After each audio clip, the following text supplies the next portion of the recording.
Sa number 9, padayon karon ng clearing operation sa Ibid Creek sa barangay Biak na Bato sa Banwa, Sangla, Castellana.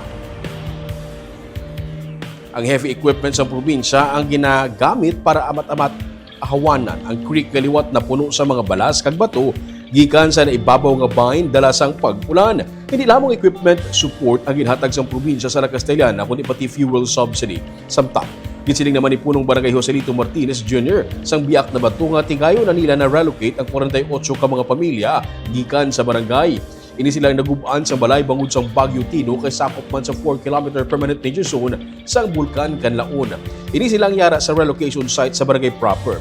Ginapabot nga madugangan ang ilang i-relocate suno kay Martinez bangod may 10 meters nga easement nga ipatuman. Hawanan gikan sa mga balay sakop sang 10 meters kumalin sa kilid sa suba suno sa kay Martinez.